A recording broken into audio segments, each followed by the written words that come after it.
Merci papa révérend, tozali kokende toujours na likambo uti ko pamba tete soki tozongi sima na le 2 janvier 1992 papa Diangenda abengisaki bambuta bakende po bako souhaiter ye bonne année.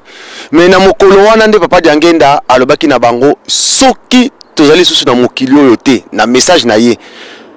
Soki batuni bino yango ba papa Diangenda va bakufa. Balobaki na bino nini? Alobi botala kaka maye oyo na kolobaka na bino lobi na lobaki lobi kuna lobaki makambo nyonso na kolobaka yango nde ezali ekanelo na bino. Ba papa na ba mama nazali na makambo spécial na loba na bino te.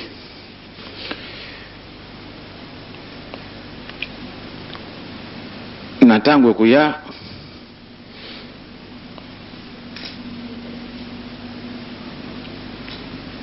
soko tozali lisusu na mokili te pamba te tozali koleka toyaki mobembo soko bokotuna mais papa tango alingaka kokufa alobaki nini botala kaka manso oyo na kolobaka na binu mokolo na mokolo lobi na lobaki mokolo mayenga na lobaki mokolo nyonso tu na kolobaka maoyo na kulubaka yangona nde izali kangile na biso bolingo mibeko misala makamisa toyo soko bo neglige yango de passe na biso kusila te pamba tete tozali komona yete solo nzambe azali vivant alingi biso mingi njoto ezali pasi kasi mulimu na ngai nazali na makasi kasi na njutu moya kuvanda ezali te moya pe na kotala mantango molai na kokoka te donc malamu nde nazalaka toujours couché or que na kulala wana moya te papa kulutu pe nzutu ne ezali malamu te azali be na pasi papa fuamba mpe azali nzutu pe makasi te azana pasi. Est-ce que tango yo nzambe yako alimaki ete biso misatu malamu ndeto zana maladi azana posa nini oyo lingi ye yango wana ekusalama oyo lingi biso te ndenge tosito lobili mukolo soko tozali dususu te botona te papa tekake de kamunini nakati na mabondele nakati na maluba na biso ya mokolo na mokolo ezalaka message oyo tokopesa kambala na mbala na ba oyo tozali lisusu te na bino bozali présent na ba oyo bazali kuya pamba te mokumba oyo ezali na biso ezali mokumba moko monene ya makasi yo na ngai to ndimi nde to landa tata Simoki Mbangu nzela na ye ezali na banzu bebele bebe ni watu olande tata Simoki Mbangu solo na kulubaka ete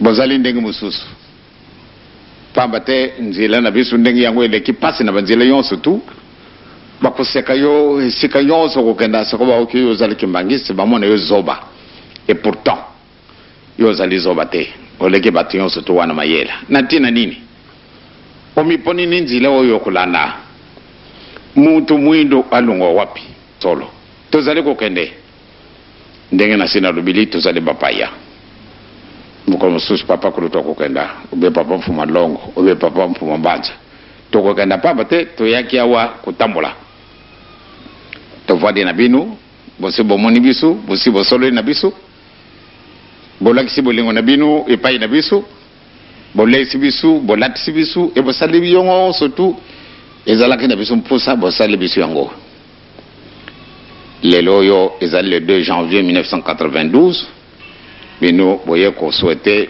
biso bonne année ya solo to tondi bino botonde bande kona ngai bazali te kasi tozali pamba te tozali mutu moko bolingo mibeko pe misala mais lelo na kotuna papa Mvula, papa révérend, yo na ba révélation kaka tozali kolobela, olobela biso likambo na bolingo pe likambo na kosenga pardon. Papa Diangenda alobaki na bino nina makami bale wana. Na pesio maloba. OK, papa Lambert na likambo wana, c'est-à-dire biso papa banaki ko préparer pour na kosenga bolimisi ya ba jeune oye salamaki le 12 septembre ba jeune basengi ki bolimisi pa ya batata na ba maman. Mais biso tokeneki atindaki biso évangélisation après liwana ye papa fumabanza zui biso atini biso na ngola po tokende ko évangéliser kali kambo wana ya sacrifice ya makao misato po tosengi lango pe tosenga bolimisi ya lisumu ya Adam na Eva na kulimbula boyi clé ya makambo nyonso papa bandaki kuluka bolingo ezali clé ya vie lelo mutu nyonso aza na amour du prochain nde ezali fongola ya bonheur soko olingaka mutu asalaki nzambe asalaki na mokilo olingaka ye oyinaka ye te osengi na nzambe akopesa yo likambo nyonso oyo yo kolinga parce que yo okokisi parce que tozali na sacrifice moko nkolo Yesu Kristo asalaki nkolo Yesu Kristo batie ye nekuluzu batie ye sete misato donc 3 clous nekuluzu makile ezotanga bato babetaki ye sete wana nkolo Yesu Kristo alobi na yo tata na ngai limbisa bango donc asengaki pardon na tata na ye alimisa bato yo babete ye batie ye ki ye nekuluzu mpo na nini elingi koloba ke biso na mokili eloko nkolo Yesu Kristo atikilaki biso ezali pardon nde yango wana eza kisi ya bolingo soki osali mabe senga moninga pardon eza déjà ouverture eza déjà makambo ebele na kati soki mpe moninga na yo omoni ke asali mabe me azokoka olimbisi ye papa apekisa biso likambo mosusu alobi po bozala na bolingo napekisi bino mwana na ngai okoko funda moninga na yo na tribunal te papa totunaki ye mpo na nini tofunda te papa alobaki soki ofuni moninga na yo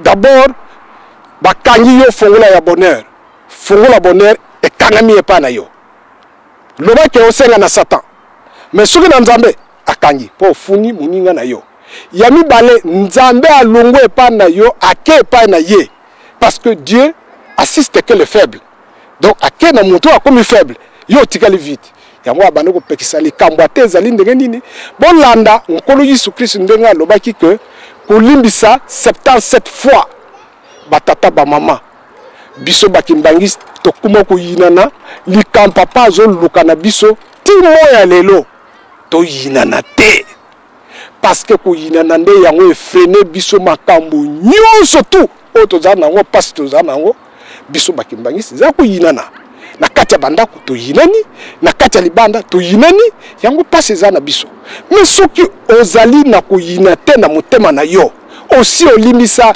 bato na motema na yo ofongoli porte ya chance ofongoli porte ya bonheur na kati ya vie na yo yango ekomplete mibeko ndenge mibeko zomi ndenge ezali po ete mibeko zomi ezokobatela yo na vie na yo ozala na problème te po ozala direct na nzambe na kati ya misala kopesa biso eza ntintsana kopesa papa alobaki kopesa nde epesaka chance na vie soko okabaka mingi soko opesaka mingi mbongo na nzambe nde ozwi chance ya vie na yo donc voilà papa Lambert un peu na ndenge na koko limbola na papa ndenge ayebisaki biso na makambo lingo me makambo lingo tokozwa mwa parenthèse moko nkolo Yesu Kristo na tango wana bato bayebaki ke azokende kosalisa bato mwana moko komo na ye ezalaki Joël camarade na ye atindikaki ye na libulu tango akwei na libulu à ce moment là akomaki tango bake kozwa ye Joël lokolo ebukanaki na niveau ya ange nde akomaki boite tango akoli akomi boite ayinaki ndeko na ye wana camarade na ye wana en vie c'est-à-dire alingaki ko sentir ye lisusu te po atindikaki ye na libulu Joël akomaki inapte Alors nkolo Yesu Kristo ntango azo kosalisa bato Joël alukaki nkolo Yesu Kristo ntango bakutani na nkolo Yesu Kristo na bokuse nkolo Yesu Kristo alobi na ye Joël kende d'abord kolimbisa moto oyo yo kangela kanda après soki oye nde na kosalisa yo yango Joël akende koluka camarade na ye wana ntango amoni ye ayambi ye alobi na ye camarade nga na yina yo a partir ya lelo tokoyo tozongi ndenge tozalaki donc alongoli kuyina wana na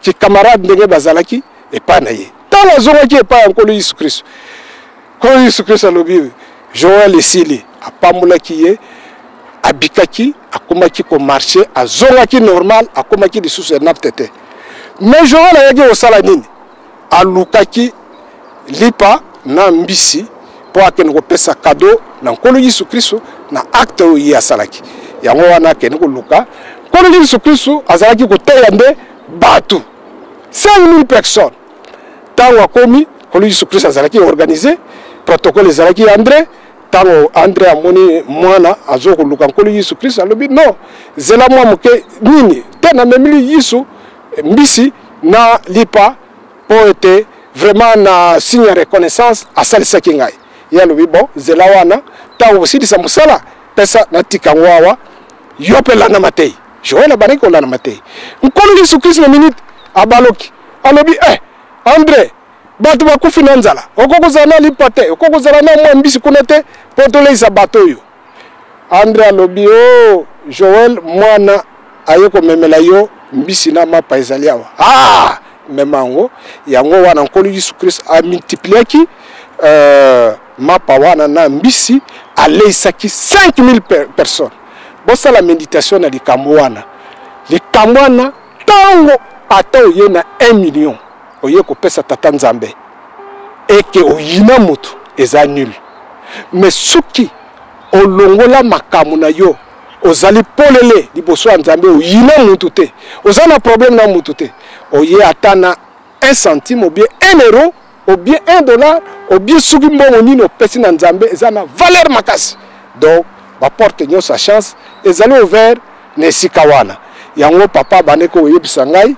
kotiaka makambo minene te na vie soki bafingi yo soki batongi yo mutu nyonso na mokili batongaka yo ye kotiaka makambo minene te zala toujours patient persévérant ata bafingi ata balobi bomoni papa Simon ki manki ngani akipaka te po bonzambe elati ye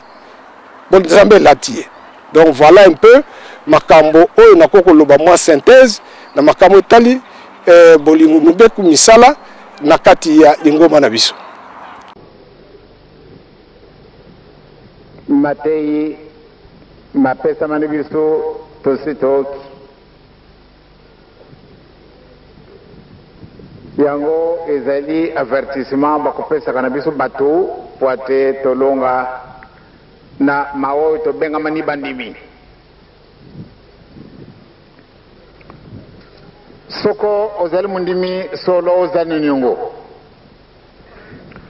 mingi toko attaché importance na likambwana ya mundimi te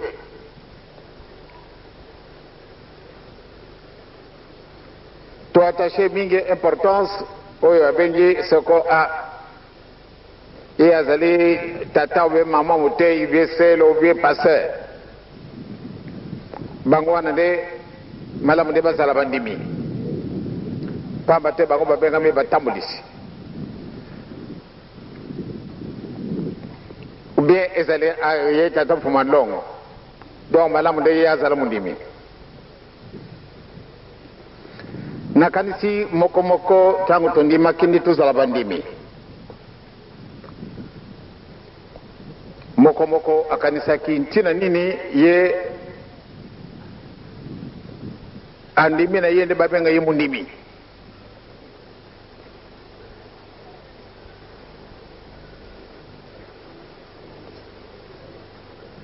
nakanisi soko tokundimaka yango ntina izali ngai nalingi nazala mundimi ubie nazali mundimi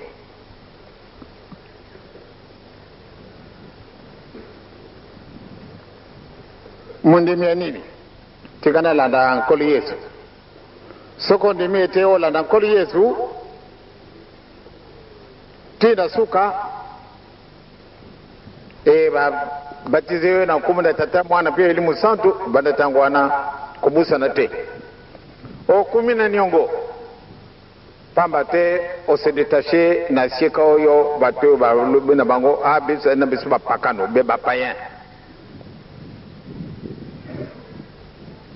banda tangwana olungwe na isika na bango okumi mtu ndenge mususu mundimi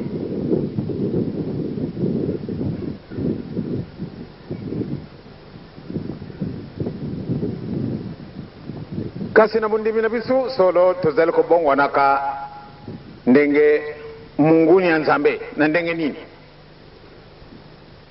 soko balobi na bisu ko sala boyete balbaki na mebeko mama alimula kabisa mebeko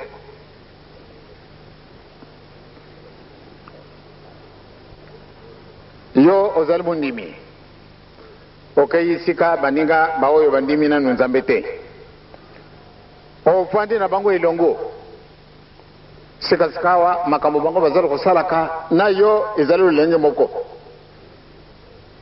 soko bango bayiba kayote wana bazalo kosalaka makambo na bini yonso tu esika moko kasi moko lo bako ya ko découvrir nde yo ozali mundimi yo salaka ndenge bango basalaka bakolo ba opesi bango skandal bakenda ko sala makambo kuleka tango bakotuna yango bakotuna mepani yo sari boy ngari na moni ete oyo abenga mundimi azala ko sala kama kamboyo ngamoko na zali mundimi te na za ko sala ka akwabo patena kana kondima baba te ngai iyo omoni yango importance na yango te otindi yete kasi exemple na yo ilunguli makadisi na yende mukolo mususu yembe yakoma mundimi kasi na mpamba te yo bebisi solo mpasi eye ya wana mokolo molelo tozana pasi na tina nini biso bandimi to bebisi mingi pamba te esika oyo bapaka no bakukendaka yo mpe okukendaka maso bazali kusala bango yo mpe ozali kusala yango obie bango wana mpe bazala bandimi tozali bandimi ebele na kati na mboka na biso na kisasa na kadisi solo soko to tala ndenge na okilaki na radio ete tozali plus de 4 millions awa na mboka kisasa na kadisi batu nyonso tu wana les 3 quarts bango pe bakosambela Nzambe bango pe bazali bandimi ndenge les 3 quarts tozali bandimi na kadisi ndenge kama wabe ko komona na kati na biso te pamba te tozali bandimi tolobi ete atampasi ata isengo tokobela nkolo Yesu kasi tozali komona le contraire biso bandimi soko okomi sika na bapakano ale yo mpe okomi na yo mopakano biso bana papa simoki mbangu ya solo bato bayini yo bato bayekoli baoyo basali ba université soko akoti na katri nguma na bisu bamoni ye zoba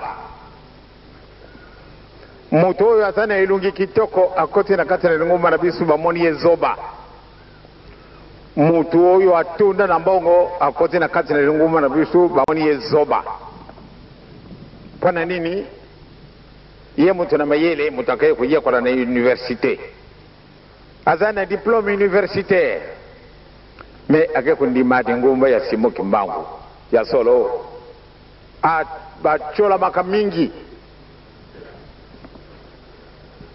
mais tozali bandimi mais mpani ni bachola kabiso baoyo pe baza kuchola bango pe bazali bandimi na ngumba na bango kasi pamba teo se détacher esika kuna oye kuvada esika kimbango afwandi banda tangwana solo bakomona ezoba pada nini kimbango azali mutu mwindo ya solo tozali ko continuer toujours na kati na émission na biso émission masolo mais papa tozali komona ke papa Diangenda azalaki na biso ateyaki biso alobaki makambo ebele mais bana na biso mingi bamoni papa Diangenda te baye komona papa Simo Kimbangu kiangani mais papa Diangenda tolingi to yeba pamba te lelo oyo batu bakomi na kanda mingi na kati na Lingomba batu bakomi kolala na kanda soka kangeli moninga na ye kanda azokoloba ke et surtout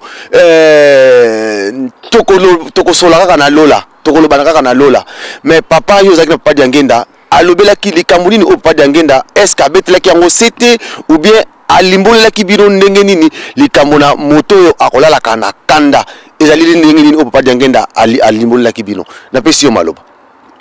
Oui papa journaliste eloko moko pose tirer attention mundimi ko kolala na kanda te papa abanaki ko boya makambo wana po soki olali na kanda nzambe abimi akena ye azali susu na yote otikali vide soki satan ye alingi ko sala yo bieki ndoki alingi ko boma yo akoboma yo po tika muta defanda ka biso eza nzambe po yo zali na kati ya nzambe yango wana makamyo solo biawa ekobo soko osali nzambe abimi ndoki soki aye azui yo lokola ndenge nyawa kanga mpogwa soko la na kanda nzambe abimi ndoki azui yo lokola ndenge nyawa kanga mpogwa donc yango wana na bokebi nyonso papa baneki kolinga te biso awa na koloba na bino boy na ba recherche oyo ezali soki olali na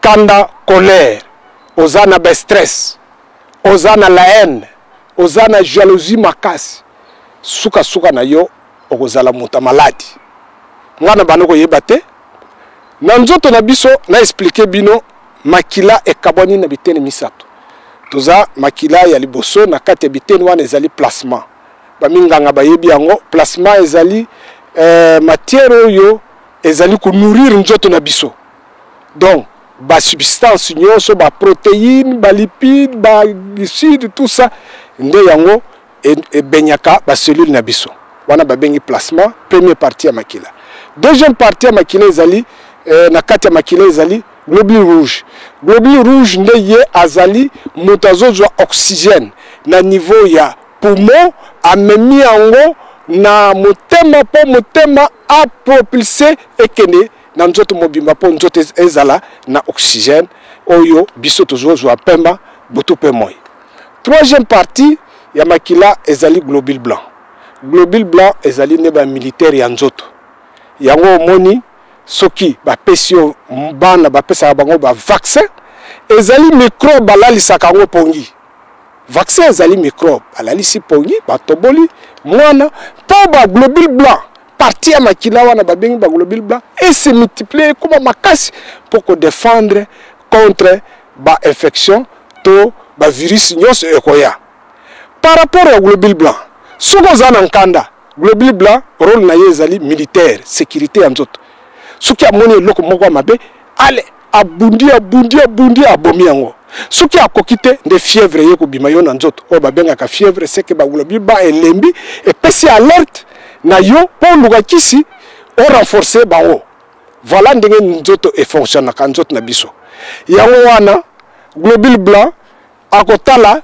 yo zana colère globule blanc sikoyo asi multiplier alobi oh eloko nini zana nzoto oyo ya moto oyo bakofuye bazomona eloko te globule blanc akubimisa liquide moko babengaka cytokine soki eleki na degré onzabe atiaki mikolo nyonso za nkanda mikolo nyonso zali motema kaka ndenge wana kolinga te tout ça ozali positif te toujours négatif alors cytokine nde ebimisaka ba maladie ototangi diabète hypertension ba maladie cardiovasculaire ba diabète cancer maladie mino yango papa Diangenda amonaki ye en tant que nzambe alobaki soko monta lali na nkanda lobi maladie kingani ko bimila ye batata ba mama ko lala na nkanda te soki pe mama ozana bébé boy osiliki ozo swana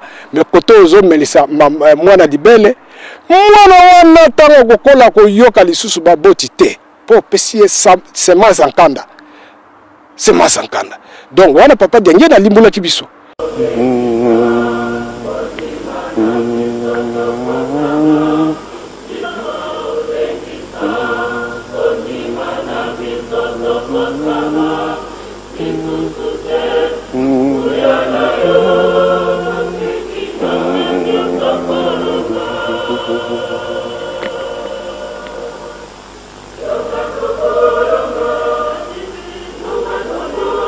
tosala attention na nzembo wana.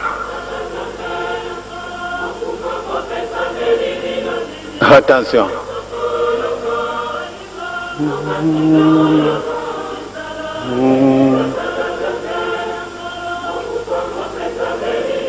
Ba papa ba maman. Vraiment ce que tu yima yimaka alors to yibina nzambete. Nzambe na biso ko sakate. To senga bele kimia. To zalo ko kenda. To kutala makama ku yela biso sima. To zala fier. Pamba te to mona na karabisu bilo ko bizangintina. Kase soko lelo to mona ni batu. To pervers. Menzambe a salika ka choix na yo mutu pamba. Même soko zalaka intellectuel ndenge nini. Mais soko komi kimbangi soko komi zoba. Totundi na basavana katene nguma na biso. Kasi soko babimi di banda bakomona bango kom lukula biloko bizangintina. Pana nini ola ni muntu muindo. Oyo baya ko minimize yo bazali pe kabande ko na yo. Batata na mama. Nzambe na biso konsakate. Tomoni passe. De kama wezali. Tozala ki basclave. Puis par après colonisé. Et puis 30 ans. Banda toujours indépendance. Lelo to kokota na 3e république. Kokota na 3e république. Yango izali anu de kamote. Kasi les conséquences. Nini de kambo kozala sima. Beso to sambili nzambe oya konsakate. Soko na kumi na 73 ans. Ya solo nzambe azali makasi. Kubutama 22 mars 1918.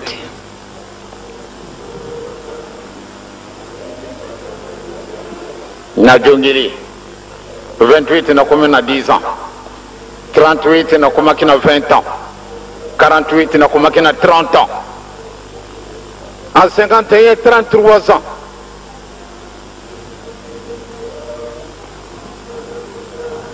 Soto zala kama yela, to sala ka remise na reprise na tata na Moulanini. Le 12 septembre dernier, Bapesi papa, décoration ya grand cordon.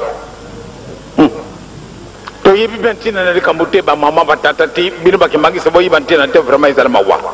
Na joaki médaille ya grand cordon na kanisa na 1980. To jela bambola ebele pate papa joie. Mais oye pesa mala kanga yizali ya papa. E ba yeko pesa ye double wana lubinini. Papa lui était, eh bien, à Boutami, le 12 septembre 1887, en 1910, lui, à Boutama. Oh, à Boutama, en 1918, comment? Donc, c'est comme la maman n'a pas tata. Tu persévérer. Pas matin, ça m'a besoin de consacrer. Tu vois que tu as besoin de aller qui va tout. Tant qu'on a aucun zèbre, on a tout, on a radio, on a le billet, il y a sur le bac qu'on a de Cambouana. Donc vraiment, nous avons la lumière. Pendant que nous avons quand nous avons dit ba maman batata, ba maman selo, batata selo, ba maman log, batata log, ba passer. Bino batubozel ko encadrer bandimi bossa l'attention. Pas battre mon combat wana ezana bino ezali responsabilité moko kusekana nango te. Moindre incartade de votre part, ça peut vous coûter énormément cher. Parce que bino ne bobu bengami Pate bolaksa baninga bokanga mana bangima bo cadre bandimi kasi soko bobane kulubaka na bango toujours tukenda kaka na centre bino bandimi bomoni bon bino bandimi bomoni ndenge nini wane zana mabe botuna de kamandenge onate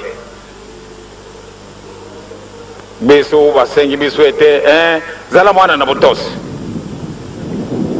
heureusement tozala kabana na botos pamba teto zana mosale belé tokoya kusolola tango sokoto sirisi musala na biso sino sikatika to kujwa njutu mbe makila tomi kanisa eloko wana okujwa ezali eloko nini yesu alobaki ete tosala oyo na bosala oyo na bokanisi bwa ngai ya solo ndenge nakolobaki ete ngai nazalaki na bomwana na ngai tango nazalaki na colonie scolaire commune tozalaki kokulia na bamope ngambo tunazala kusala nakei koprepare soko bapamboli yango ekumi nzutu pe makila mayesu ezalaka lipa donc tozana eliki ete nzambe tata na nkolo yesu na limo santu oyo bakopesa biso oyo tozala kolukaka tokolonga na biso bamama batata tobanga na biso te malgré bangunya malgré makambo ndenge na ndenge malgré kutolama tese tomesanaka na makambo wana e tokolonga na mukolo mosusu tokoseka bako ntango wana ezali tour na biso seno ntango oyo ezali tour na bango baseka biso tozali na moto moko ennemi te tozala na bolingo nzambe tata na nkolo yesu limo santu bapambola biso po ate boyene ye biso yonso tosepelani yango na nkombo na tata mwana pe limo santu amen.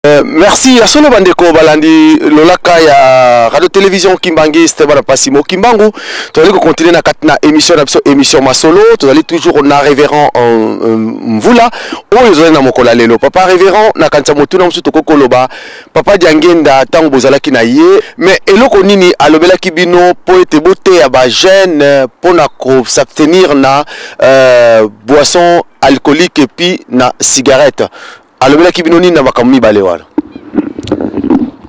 Merci mingi papa journaliste Ndengo Tuninga Mutuna.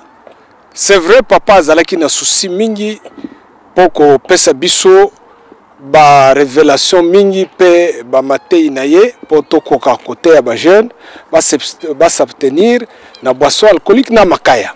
Liboso alobelaki boye alobi alinga kakoyoka te kimbangiste amela makaya na masanga parce que na tango ya papa Simon Kimbangu bato babandaki kokangisa bato babanda la na papa Simon Kimbangu to bandimi na ye papa Simon Kimbangu mobeko liboso alobaki bomela makaya te bomela masanga te.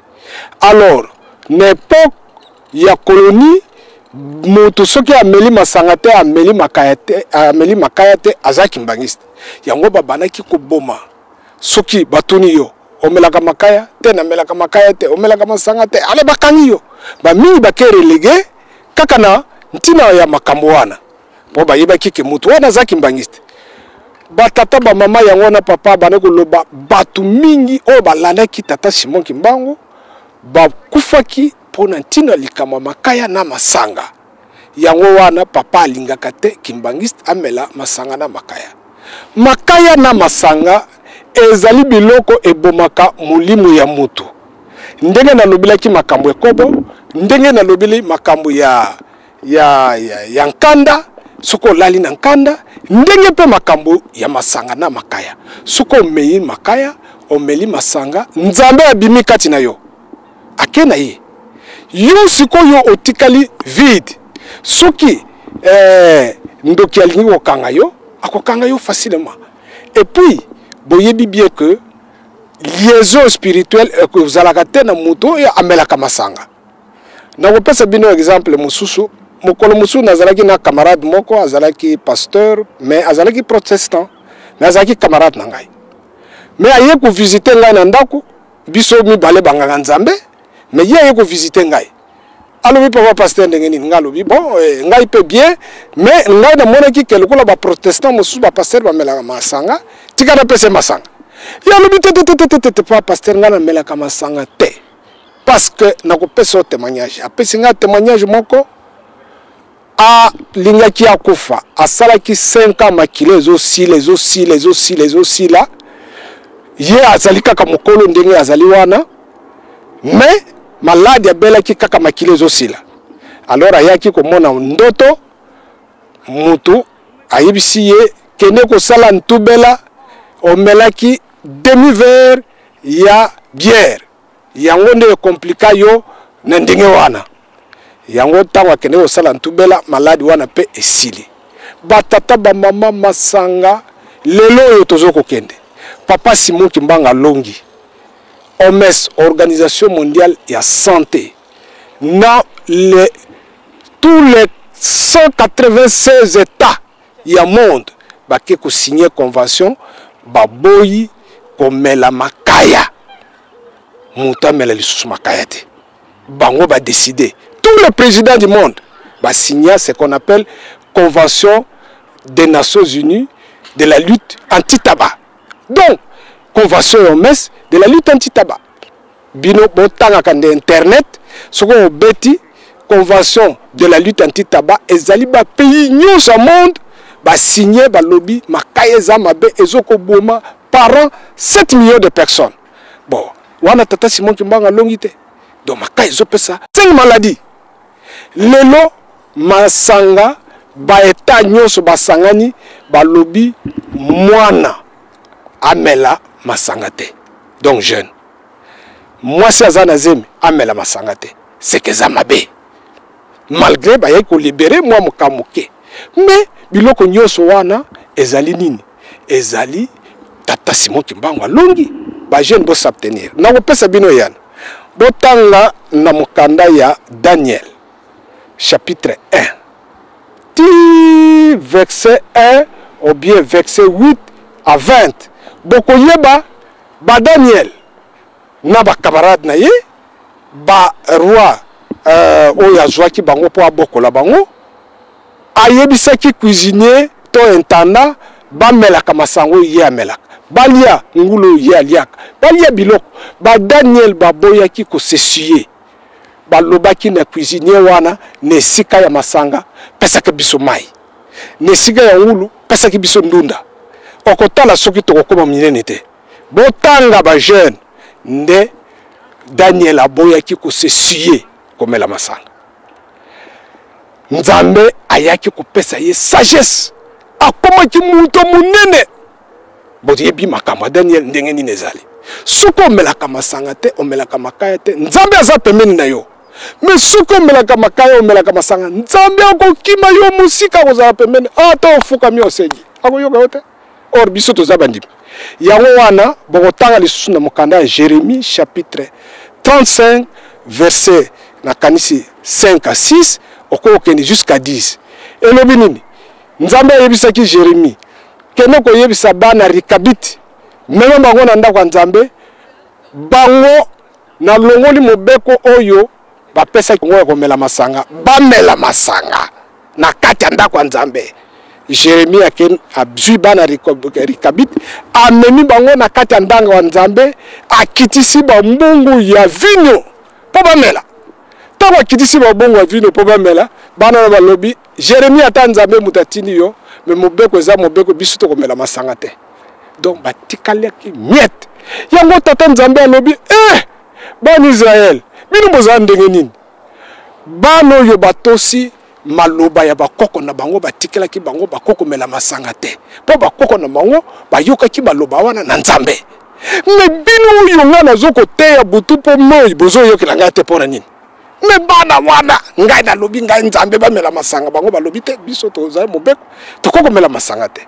Voilà ba chapitre ezali ebele wana botanga mokanda ya Jérémie chapitre 35 verset 5 ou bien banda verset 1 ti okomona 20 okoyeba likambo nini elizokoleka na kati ya masanga yango wana batata ba mama na kanisi papa abandaki kolinga te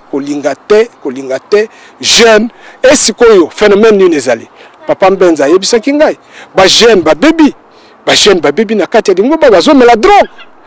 Or qui dit drogue qui dit kindoki ndoki avant aloka to asala makambo na ye amelaka diamba bosalaka attention soki yo ozomela diamba okomi ndoki okomona na babana komona yo ke kobeta bato na ndoto mais yo za ndoki te mais po omelaka diamba okomi komona na kuna lokola babomaka yo wana papa Diangie na yebisaki biso ozala na ezalili ya ndenge wana te d'abord Diambe ezoko boma bato nzoto esprit na yo ekei ekufi nango ozali susu na liaison spirituelle te nzambe alingi liaison yango wana ba jeune bo s'abstenir na biloko nyonso wana papa apekisaki ezana ntina pa ozala mutu wa mayele yango abanda koloba la crainte de Dieu le commencement de la sagesse makamu nyonso ayebisi biso tomela masanga te tomela makaya te ezali po te tozwa mayele 3/4 ekoye epai na bino liboso ezali 1/4 nde tozozwa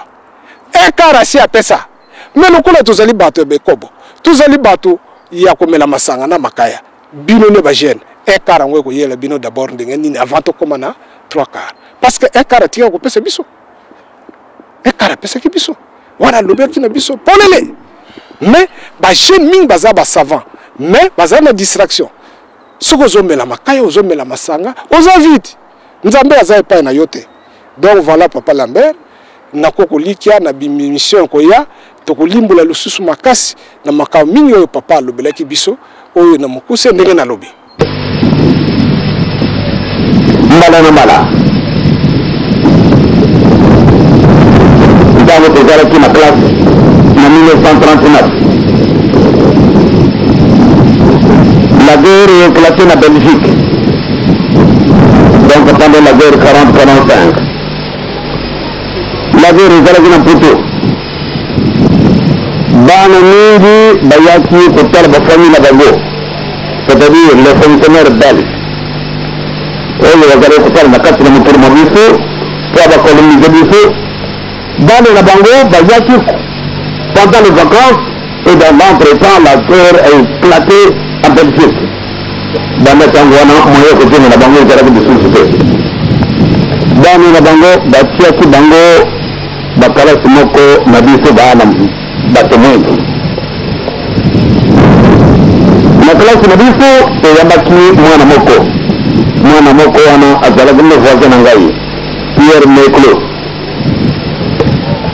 yasere soko atiki français nga moko na bandi kobenga bapesi nga voisin ya mondele mayela nazalaki komona ye mpambo te ezalaki la peau blanche je croyais il était plus intelligent que moi kama te azali mondele nazala kobanga bapesi nga voisin ya mondele nakanisi ye balese mingi nayibi te nakotunaka ye et pourtant c'était le contraire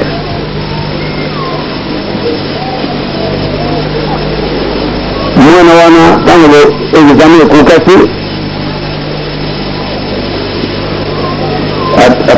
akomi na mokanda abilité yango na se na bana biso alobi Joseph je voudrais donner ma main service je suis un voisin mais je crois que j'aurai difficile pour répondre aux questions qu'on va me poser. Je voudrais vous demander un service voisin. Je vous en prie que ce soit un secret entre vous et moi. Le secret, c'est de nous donner les réponses sur toutes les questions qu'on va nous poser. Et vous allez vite écrire. Préparez-moi toutes les réponses et remettez-les-moi. Comme ça, moi, je vais les copier. Dès que j'ai reçu la note, je me suis posé la question, est-ce que ce n'est pas un piège qu'il me tend? Un blanc me demandait, est-ce que je puisse l'aider? Bon, je vais faire le malin. Eh bien, j'ai préparé une réponse, mais qui était forte sur un sujet. Et je croyais, toutes les autres questions, réellement, je lui ai donné les réponses exactes. Mais sur une question, j'ai bien voulu tendre sur moi à mon tour un piège. Je voulais à tout prix connaître si réellement il était plus intelligent que moi. Eh bien, je lui ai préparé une fausse réponse et il a copié bêtement. Déchiré le papier que je voulais donner. Il a tout déchiré. Alors je me suis dit, si je lui donne l'autorisation d'aller présenter, il va avoir un échec. Je lui ai demandé, mon cher ami, est-ce que vous êtes en train de mentir? Il dit, mais Mais cette question-là, je n'ai jamais étudié ça. Mais quand tu vous parles en français, aïe aïe aïe, les apparences trompent. Donc, na makadi sinanga ina zaleze kukanisa toujours kamindege alekati mutumizi na mayele. Peleki sikawana. Na tei na putu na siku kutu na bana na bisi na ba université.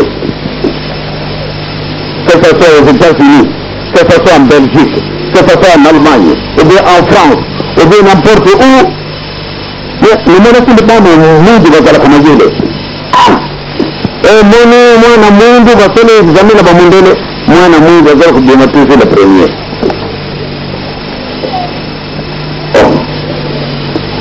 Je répète, les apparences trompent. Banda tangu na bani kubitema. Ile mundele, ngai mtumindo. La personne fausse réponse, il a copié ça bêtement, il a fait du plagiat.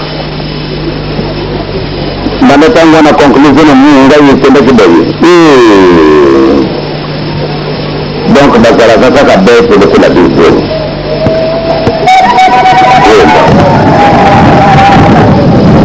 Merci par révérend. Il y a solo protocole kosuki sa émission na biso na kanisa oye na kati na mboka ya poto na Europe, on na kati na mboka France. Yo yeli likamuna santé mais toyebi ke nzambe azana ndenge na kosala makamuna ye ndenge akendaki koteya batu na likolo kuna tomonaki bakangi batu na mbanza ngungu na nkamba bakenda bango tina likolo bangala mekendaki pona kopasanga pasi mokimbango yo ye awa biso awa na kati ndenge yo ye oye komona na kati na lingomba tango nyonso ba jeune biso ba jeune bitumba mais nzambe alakela kabiso mabe memi makambu na biso awa ya Paris akena ngo na Kinshasa ke koloba ngo kuna papa kisolokele ke kuna na Paris musana bango kobunda mais tina lelo yo to tikate tuzali ko continuer. J'avais tout dit.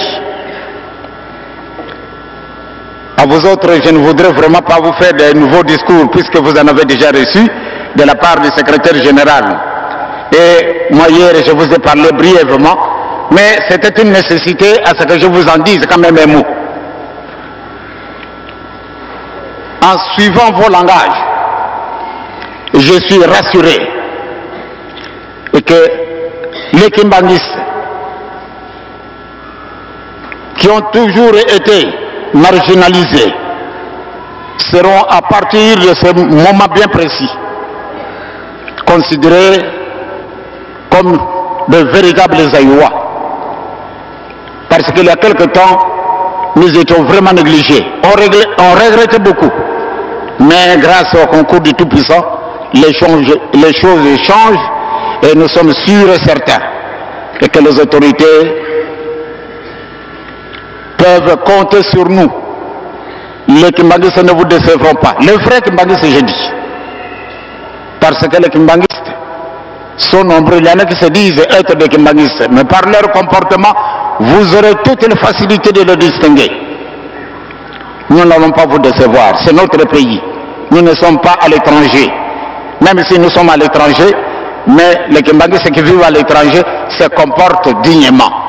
Comme tous nos jeunes qui sont venus de France, de Belgique, de la Hollande, d'Allemagne, d'Angleterre, du Canada. Eh bien, je pense qu'ils se comportent très bien. C'est pour cela que je n'ai pas de reproches à leur faire. Et surtout de leur initiative, vraiment je suis très content et je vous en félicite et nous en parlerons quand nous serons à Kinshasa. Sinon, cette délégation composée de 25 personnes, eh bien, cette délégation peut compter sur nous. Vous avez notre appui total. Et aux membres du gouvernement, à monsieur le gouverneur et à tous ceux qui ont bien voulu rehausser de leur présence cette cérémonie, je leur suis très reconnaissant. Et je vous remercie. Mais, papa révérend, na kanisa yo, ozalaki, na papa diangenda. Et le koni na alobaki na bino, pour être beauté à Bajen, les camboyo, ya non violent. Alobaki na bino nini? Okoko lo balaso na mokola lelo, pour être koyeba, ndezaki motuno na pso ya suka, pour na mokola lelo. Na pesio maloba.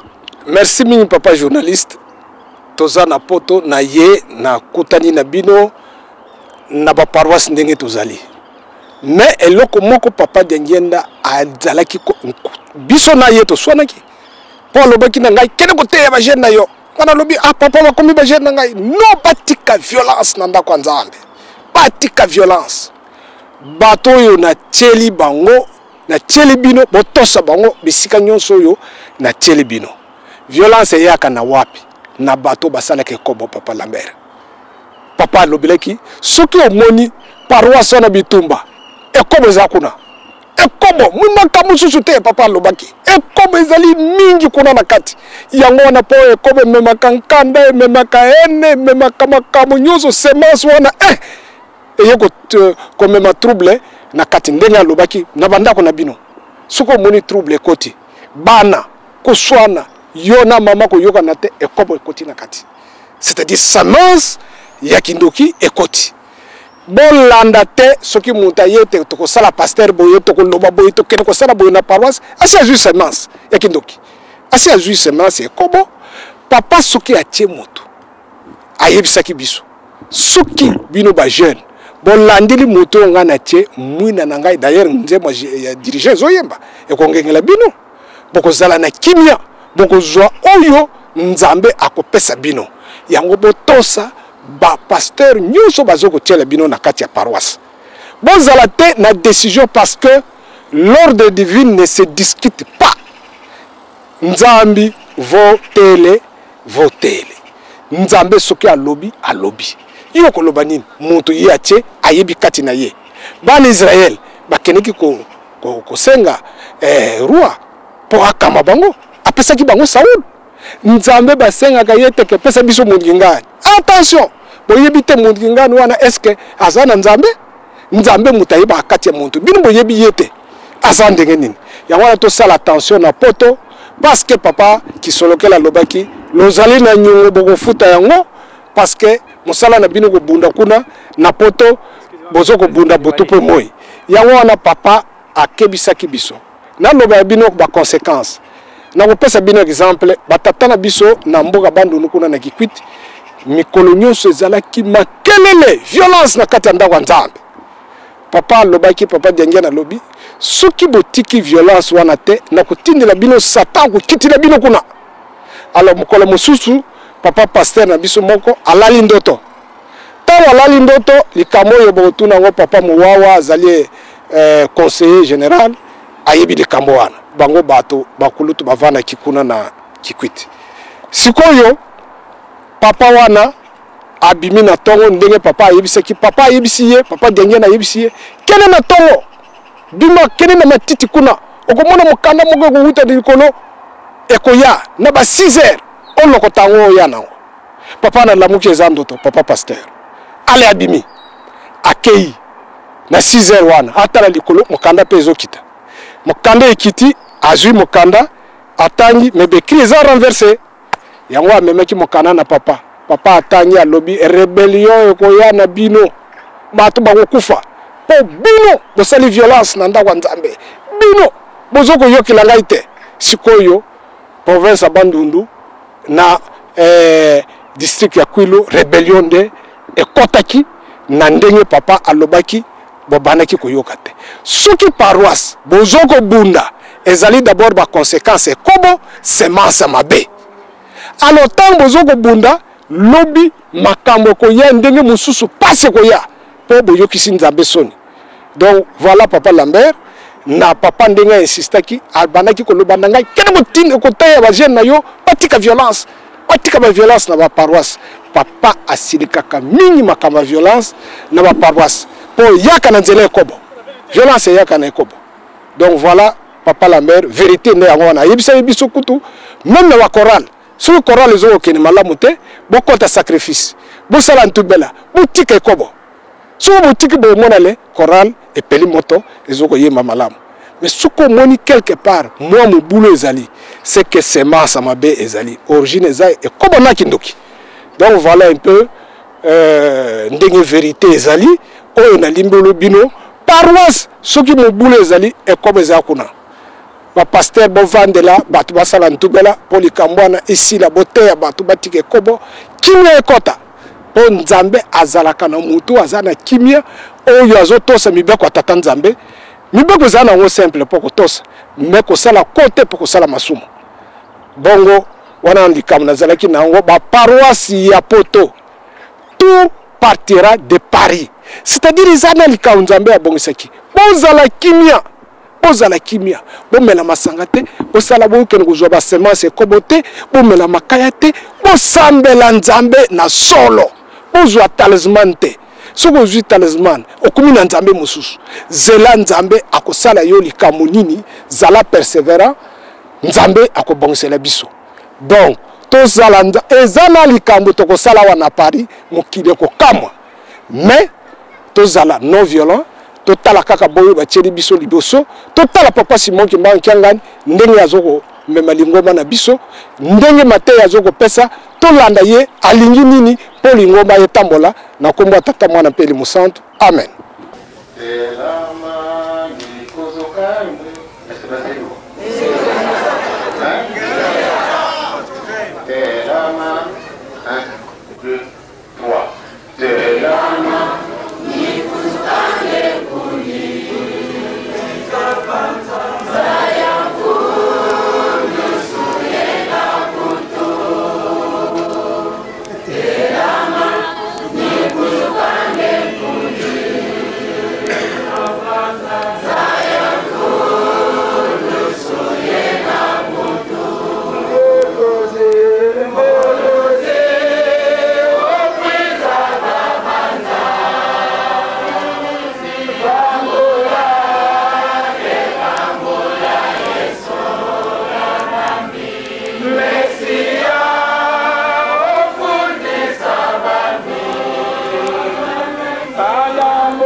C'est-à-dire na ke Congo bambuta na beto babikila beto ngana or ke bambuta na beto bavanda ka ba savant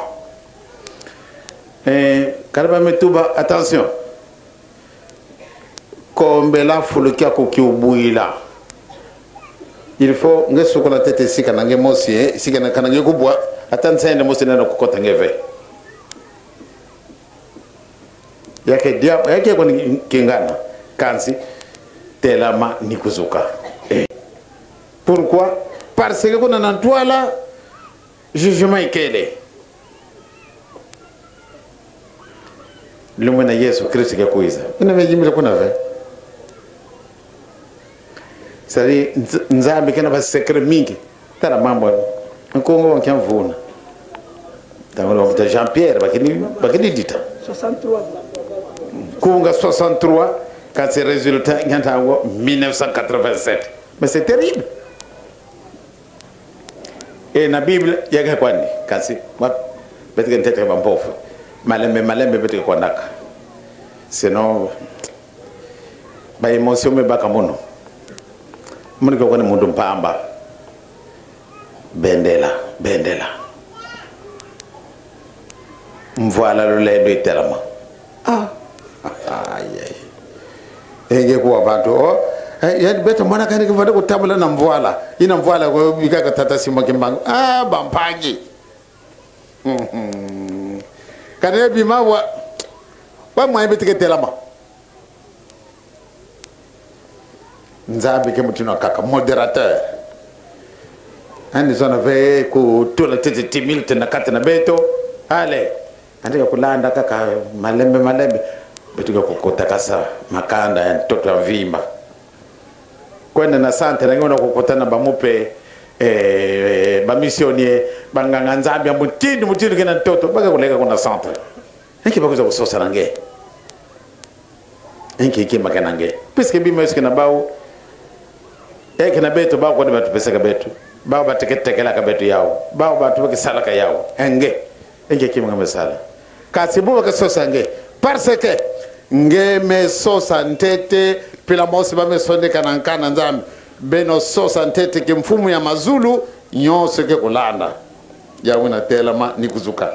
Merci ya solo bandeko balandi bana pasi mokimbangu na kanisa bouti kolanda papa révérend mvula na mai oyo nyonso ba révélation oyo papa Simo Kimbangu apesaki epai na ye nde aye kolobela biso na mokola lelo mito ko koloba pona lelo na kanisa tosukisi na émission na biso wana ba oyo pe bazali na masolo makambo oyo papa Diange na lobaki na bango to ali koluka bango moko nde to banda ko bimisa yango nde bino nyonso bana pa Simo Kimbangu bana pa Kisolokele bana pa Dalungana bana pa Diange nda kuntima biso na pa Simo Kimbangu kiangani to souhaiter bino ba fête malamu ya le 8 juillet zali fête na biso batapoto oyo nzambe apesaki na biso to kitaka biso nyonso po ete to kwa kosepela katozwa kama kasi ko na nkamba Yerusalemi yango encore une fois te souhaiter bino nyonso bana pa Simo Kimbangu ba bonne fête ya le 8 juillet 2015 tika ete papa Simo Kimbangu kianga nazala na bino nyonso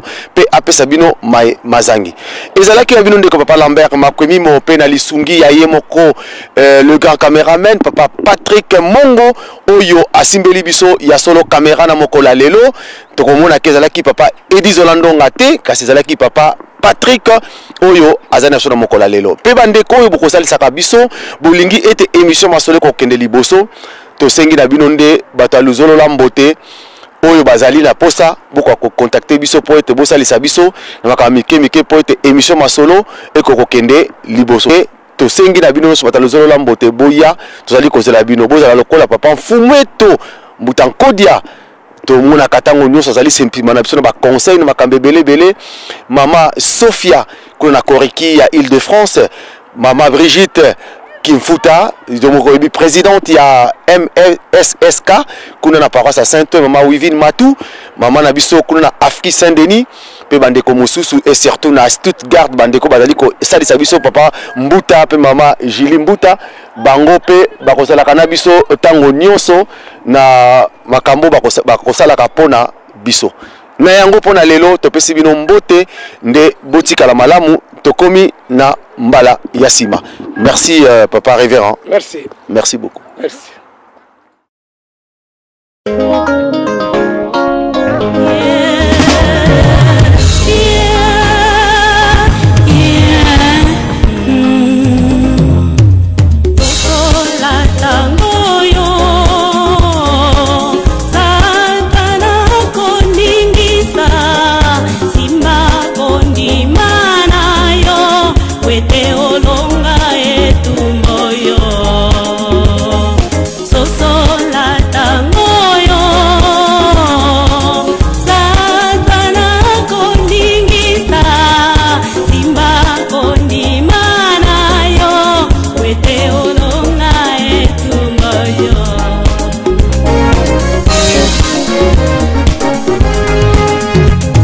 Sosola tango yo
Lola